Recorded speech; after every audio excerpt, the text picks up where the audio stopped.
الرحيم ياسين والقرآن الحكيم إنك لمن المرسلين على صراط مستقيم تنزيل العزيز الرحيم لتنذر قوما ما أنذر آباؤهم فهم غافلون لقد حق القول على أكثرهم فهم لا يؤمنون. Allahumma arhamna bil Quran. Ayah bunda, ini mumpung masih ayat-ayat awal surat Yasin, kalau kemarin alhamdulillah saya ngeliat setoran hafalannya udah banyak yang berani setoran dengan video. Jadi tandanya sudah makin keren, makin pede, makin bagus kualitasnya. Dan pesan saya sama ayah bunda, kalau bisa, kalau dikasih tambahan ayat sama Allah Subhanahu wa taala kesempatan, jagain dengan sebaik-baiknya. Maksudnya kalau hari ini hafal ayat yang baru, yang kemarin-kemarin itu diulang-ulang. Jadi perbanyak murojaah sama ayah bunda. Dan mereka yang semakin kuat murojaahnya, semakin nikmat rasanya. Jadi akan makin nikmat. Kalau nambah-nambah dan yang sudah tidak diulang-ulang, nggak dipelihara, nah sama kayak orang nabung. Nabung, dikira setiap hari nabung banyak, rupanya celengannya, tabungannya bolong, hilang. Nah, nggak dijagain. Jadi jagain, sering-sering dilihat. Kalau saya, kalau hafalan itu minimal dalam sepekan sudah dibaca. Jadi yang sudah pernah dihafal, bagi orang yang sudah hafal 3 juz misalnya, maka 3 juz itu dalam sepekan dia ulang. Kalau hafalannya 5 juz dalam sepekan diulang. Ada 30 juz juga begitu. Jadi kalau nanti ayah bunda dimudahkan Allah hafal sampai 30 juz, nah minimal sehari 5 juz. Jadi ada 5 juz mulai dari misalnya mulai dari Senin sampai Sabtu, hari Ahadnya libur. Ya, jadi setiap pekan hafal, sudah kelar hafalannya. Jadi dijagain, jangan sampai hilang, bocor. Pokoknya nanti tanggal 5 Oktober selain surah Al-Kahfi, ntar saya mau tes Al-Waqi'ah, Ar-Rahman, kemudian As-Sajdah, Al-Insan, juz 30. Siap, ayo bunda. Pokoknya dari Umi Deti dulu dan habis itu yang lain-lain. Ketua-ketua besti ya diperiksain. Jadi insya Allah nanti supaya mantap. Karena nanti ayah bunda seperti saya sering sampaikan itu. Nanti di hari kiamat bakal disuruh sama malaikat, Iqra, bacalah Al-Quran. Warqa, dan naiklah tangga-tangga surga. Warattil kama turatilu fid dunya, dan bacalah dengan tartil, dengan tenang seperti engkau dulu baca ketika di dunia. Fa inna manzilataka inna akhiral ayat taqra'uha, karena posisimu di surga tergantung sampai ayat mana yang sanggup kau baca. Jadi maknanya ya bunda, hari kiamat tuh udah nggak ada mushaf cetak, nggak ada mushaf digital. Jadi kalau nggak diulang-ulang, ntar disuruh baca, hafalnya cuma 4 ayat surah Al-Kahfi terakhir. Ya, wahai para malaikat gitu. Jadi cuma 4 tangga doang gitu. Kalau 110 ayat, tangganya tinggi. Mudah-mudahan. Nah, apalagi kalau 6.236 ayat, wih, di surganya itu paling tinggi. Langsung jumpa Allah Subhanahu wa Ta'ala. Insya Allah nanti saya yakin ayah bunda nih kayaknya adalah orang-orang yang kuat, diberikan kekuatan sama Allah untuk menjaga ayat-ayat Allah Subhanahu wa Ta'ala. Baik, ayat 6 dan 7. Litundira qauman ma undira aba'uhum fahum ghafilun, agar engkau memberikan peringatan Muhammad kepada kaum yang orang tua mereka dulu udah pernah dikirimin peringatan, tapi mereka lupa. Jaraknya Nabi terakhir kepada Nabi Muhammad SAW yaitu Isa jaraknya jauh tuh, ratusan tahun. Ada yang berpendapat sekiranya 500 tahun. Jadi apalagi Nabi Isa itu adanya di kaum Yahudi, Muhammad adanya di Arab. Maka kalau dilihat di Mekah ketika Rasulullah SAW sampaikan ini tentang ajaran tauhid, mereka udah lupa dengan agama Ibrahim alaihissalam, karena nabi terakhir yang ada di Mekah namanya adalah Ismail. Jadi nggak tahu jaraknya ribuan tahun dengan Muhammad Sallallahu Alaihi Wasallam. Maka mereka ghafilun, fahum ghafilun. Mereka udah lupa bagaimana ajarannya, ajaran tauhid yang benar. Karena itu ya Bunda, dalam segala hal kalibrasi itu penting. Ayah Bunda eh, mungkin yang tahu fisika, yang ilmu tentang mekanik bakal ngerti tentang kalibrasi. Kalibrasi itu kira-kira jam tangan. Nah, dulu tuh kalau suka ngaco, nah diputar, dicocokin lagi. Nah, itu namanya kalibrasi. Mobil, motor, rasanya udah kagak enak. Cara untuk supaya lebih enak, datang lagi ke bengkel untuk balikin settingannya. Seperti settingan pabrik. Namanya kalibrasi. Dan semuanya perlu kalibrasi. Termasuk jalan hidup ini. Jalan hidup ini sudah dikasih tahu sama Allah. Lalu kemudian Allah turunkan kitab-kitab suci. Dan untuk mengkalibrasinya, Allah kirimkan munzir, orang yang memberi peringatan. Litundira qauman ma undira aba'um wa ghafilun. Dan katalognya namanya Hudan lil Muttaqin, itu Al-Quran, petunjuk. Jadi SOP-nya ada dalam Al-Quran. Lalu siapa yang menyampaikannya untuk bertugas untuk menjadi kalibrator, orang yang ngumpulin lagi, masuk ke dalam surat Mustaqim, namanya orang-orang mursalin, orang-orang yang diutus sama Allah Subhanahu wa Ta'ala. Kalau tadi Usbah bilang jaraknya Isa kepada Muhammad SAW itu ada 500 tahunan, dan itu tercipta deviasi, udah mulai melenceng jauh. Sekarang jaraknya Muhammad SAW ke kita berapa tahun? Ayo Bunda. Nyaris 1.500 tahun. Jadi deviasinya melencengi banyak. Nah, jadi seperti Rasulullah SAW mengembalikan, mengkalibrasi ketauhidan. Nah, tugasnya Al-Quran, tugasnya para pewaris Nabi, ulama, asatid, balikin umat itu ke Quran. Nah, jadi Al-Quran semua-muanya ada. Ditundira qauman ma undira aba'uhum fahum ghafilun. Satu, kalibrasi. Jadi dalam hal beragama pun menyembah Allah harus murni. Wa ma umiru illa liya'budullaha mukhlishina lahuddin hunafa wa yuqimus shalah wa yutuz zakah wa dzalika dinul qayyimah.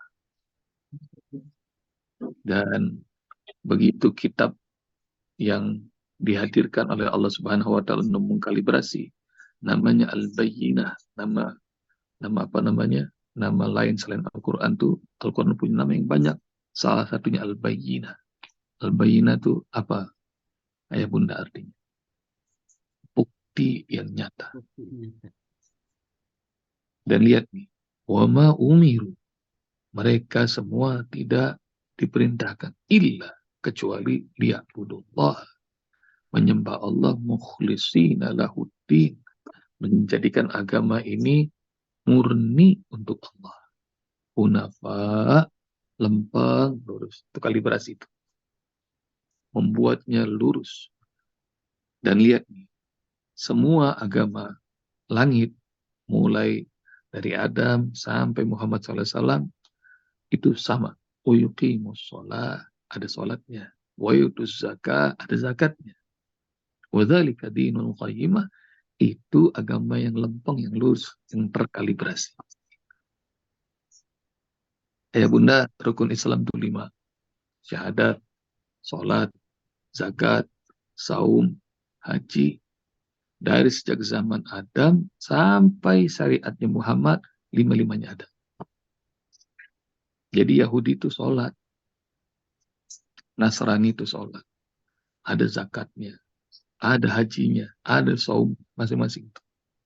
Cuma nanti ayah bunda lihat bagaimana sholatnya apa namanya, sholatnya orang Yahudi. Nanti lihat cari ya di YouTube, di TikTok, banyak tuh di IG. Sholatnya ada pakai ruku tuh mereka, ada sujudnya. Cuma karena tidak terkalibrasi, beda jauh sama kita. Dan sama, semua agama dari agamanya Ibrahim itu mengharamkan babi. Bahkan dalam kitab suci mereka ada tuh, babi haram. Tapi Masya Allah, ntar diubah-ubah sama mereka. Jadi halal. Dan itu yang disebut kalibrasi. Fahum ghafilun, maka ah, mereka orang-orang yang lengah, lalai. Laqad haqqal qawlu ala aktsarihim fahum la yu'minun. Dan gawatnya kalau mereka sudah nyimpang jauh, terus mereka berpretensi bahwa mereka paling benar karena orang-orang tua kami ngajarinnya begini. Dan sesungguhnya kafaro atau kafir pelakunya adalah kalau dalam bahasa Inggris cover, nutup. Dan bukannya hidayah Allah yang enggak disampaikan kepada seluruh makhluk. Masalahnya merekanya sendiri yang nutupnya. Nah, nanti ayah bunda bakal ngelihat bagaimana mereka nutup diri, nutup mata, nutup hati, nanti benar ditutup sama Allah Subhanahu wa taala. Karena merekanya yang nutup, maka laqad haqqal qawlu ala aktsarihim. Maka sudah ditetapkan ketetapan Allah Subhanahu wa taala buat mereka, fahum la yu'minun, dan mereka tidak beriman. Mungkin banyak ayah bunda yang bertanya dalam hati, kenapa ya kok Allah tega membuat manusia ini nggak dapat hidayah atau memasukkan manusia ke dalam neraka. Kadang-kadang kita suka nanya begitu, ayah bunda, dalam hati. Bukannya Allah Subhanahu wa taala nggak sayang, cuma karena udah dikasih tahu mereka ini milihnya begitu. Contoh, Bunda Kasia, Bunda Sri Stiti, dan siapapun yang jadi dosen di sini, ayah andung dosen. Kalau dosen ngomong begini, nanti tanggal segini ujian ya. Nanti tanggal segini ujian. Yang lain pada dengar, ada sekelompok anak-anak yang kuliah juga kagak, belajar juga enggak, ujian nggak hadir. Lulus nggak kira-kira? Semua orang bodoh bakal ngerti, kagak bakal lulus itu mahasiswa. Jadi udah dikasih tahu nih jalan hidupnya begini, tapi dia milih jalan yang lain. Dia nggak bakal lulus. Bukannya Allah tidak memberikan hidayah, tapi mereka yang milihnya kayak begitu. Jadi yang disebut laqad haqqal qawlu ala aktsarihim fahum la yu'minun. Mereka mau cari jalan sendiri. Gimana ceritanya mau nyampe ke surga Allah yang indah? Orang kesasar nyebur jurang. Nah, jadi ayah bunda sekalian rahmati Allah Subhanahu wa taala, kalau Al-Qur'annya aja hakim, amat bijaksana, apalagi Allah. Jadi kalau manusianya milihnya begitu, ya udah, laqad haqqal qawlu ala aktsarihim fahum la yu'minun. Dan ayah bunda, kalau orang yang ngerti sama orang yang nggak mengerti, insya Allah lebih banyak orang yang nggak ngerti. Orang yang baca sama orang yang nggak baca, banyak kan orang yang nggak baca. Orang yang zikir sama orang yang goflah, banyak kan yang goflah. nanti juga begitu. Orang yang baik sama orang yang tidak baik, banyak yang tidak baik. Dan nanti juga begitu. Orang pada neraka rame-rame gitu. Yang masuk surga cuma dikit. Satu kaum di Mekah yang diajak sama Rasulullah semuanya, tapi yang ikut dikit-dikit. Malah ngikut geng yang lebih banyak. Kenapa? Oh, ada para pembesar-pembesar di sana. Ada Abu Lahab, ada Abu Jahal, ada Abu Sufyan, ada segala-gala. Ada pemilik kekuasaan, ada pemilik ekonomi, ada semuanya. Tapi tetap ini harus dikalibrasi hidup itu. Hidup itu perlu kalibrasi. Kalibrasi kemana? Jalan menuju yang Allah ridha. Itu yang disebut siratim mustaqim. Nah, tugas kita nyampein aja. Pengingat, beritahu, ngajak. Dan ada yang japri saya, Gus Bob, udah diajakin banyak saudara, teman, tetangga, keluarga. Tapi rupanya memang susah ya Gus Bob ngajak orang-orang untuk belajar Al-Quran. Emang begitu ayah bunda. Jadi ini nih hiburan saya kalau sekarang hari ini kita ada 142 orang. Ini mah udah banyak. Alhamdulillah. Jadi udah banyak banget. Jadi kalau lagi dakwah tuh nikmatin, nikmatin. Meskipun yang datang cuma satu. Nah ini pengalaman saya. Kadang-kadang kalau dakwah capek, lelah, segala macam. Ushil ngasih tahu Usbob, ini Bupati undang di Islamic Center. Islamic Centernya baru dibangun. Nanti jemaahnya ada ribuan. Hari yang dimaksud, ayah bunda, saya udah datang setengah jam sebelumnya, kok masih sepi nih masjid. Saya ada di mobil. Lalu kemudian kata Usil, Usbob, nanti dulu ya, nanti kalau orang udah pada kumpul, baru dipanggil Usbob. Iya. Lalu kemudian orang pada ngumpul. Tapi dikit banget, masjid sampai lega. Ini kalau Usil nyimak nih, Usil masih ingat pasti. Nah, terus Nyimak, Gus Bob, siap. tuh, Usil nyimak tuh. Dan kemudian waktu yang ditentukan udah berlalu, orang nggak kumpul juga. Saya nanya mau Usil, gimana? Udah kumpul? Masih sepi, Usbob. Nah, lalu kemudian hingga akhirnya udah waktu terus berlalu. Kemudian saya panggil aja Usil. Usil, ini, yang tampil tuh nanti nggak usah saya ya. Kagak nafsu saya. Orangnya sedikit.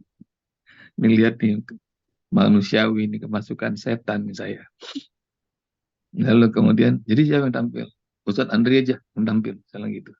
Ini malah anak-anak kecil semua lagi. Tapi Masya Allah. Akhirnya kata Usil, ngebujuk-ngebujuk saya yang sudah mulai ngambek. Ayo Spok tolong ke atas, kata Usil. Akhirnya saya ke atas juga. Itu masjidnya gede, jemaahnya dikit. Bunda. Lalu kemudian saya duduk, saya perhatiin, MC udah nyambut. Kita sambut kedatangan Ustaz segala macam lah. Tapi saya udah gak bergairah, saya benar gak bergairah. Dikit banget nih dalam hati saya. Gitu. Saya duduk, begitu duduk, habis sholat sunat tahiyat, seperti Allah ingetin, kamu kan udah janji sama aku pengen ngajarin Quran kepada siapapun, kepada seberapapun orang gitu. Karena saya udah pernah nazar, pokoknya ajarin Al-Quran kepada siapapun. Nah, kemudian akhirnya saya bilang astagfirullahaladzim. Terus saya bisikin Usil, Ustaz Andri, gini aja deh, gitu. Saya yang buka, nanti begitu ngapal Quran, Ustaz Andri ngajar. Siap Ustaz, kata Ustaz Hilal sama Ustaz Andri. Saya tampil tuh. Rencananya cuma pengen ngebuka. Bunda. Tapi Masya Allah. Nggak tahu tuh, kayaknya ngajar Quran girang banget. Sampai kelar itu. Orangnya sedikit. Sampai kelar segala macam. Dan ya Allah, saya ngeliat orang yang sedikit itu semuanya bahagia. Sayanya lebih bahagia lagi. Terus sampai begitu selesai, kata Usil, nggak jadi diganti dulu. Nggak, udah enak. Jadi udah enak bener ngajar Quran. Jadi, rupanya ayah bunda gitu. Hati-hati sama godaan setan. ngerasa udah tinggi, ngerasa udah hebat, ngerasa ini mah bukan porsi saya. Enggak. Para Rasul juga begitu. Muhammad SAW merasakan dikucilkan, dihina, diusir. Dan kemudian nanti kita akan masuk tuh.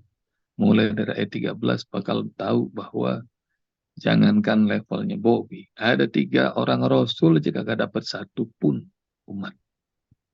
Jadi 3 orang Rasul Allah kirim. Nah ini murid-muridnya Nabi Isa. Jadi ke negeri Antioquia. Dikirim gak ada 1 pun yang beriman. Dan Masya Allah. Nah karena itu ayah bunda, kenapa surga itu Allah siapkan seluas langit dan bumi buat 1 orang, buat masing-masing orang? Kenapa coba? Karena surga itu sepi. Sementara neraka jahanam orang sebanyak-banyaknya dicemplungin, nggak penuh-penuh.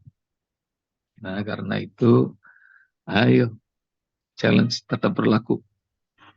Kita keren-kerenan surga Firdausnya. Kita tinggi-tinggian derajatnya di sisi Allah. Jadi jangan pernah kecil hati lagi. Yang ngajarin, yang sudah ngajak orang belajar Al-Quran, ngajarin, meskipun dihina-hina, meskipun dibilang kamu aja belum hafal. Ayo, besar hati, terus saja. Sampein. Dan Alhamdulillah, udah pada banyak yang japri saya, udah mulai pada ngajar, apalagi udah tampil di acara 17 Agustus. Keren. Bunda Ella dan kawan-kawan. Mudah-mudahan nanti ayah bunda semuanya adalah kalibrator. Jadi yang bakal mengembalikan manusia kembali lagi ke jalan Allah lewat SOP Al-Quran. Sebagai petunjuk buat semua orang. Jazakumullah ya bunda. Assalamualaikum warahmatullahi wabarakatuh. Waalaikumsalam warahmatullahi wabarakatuh.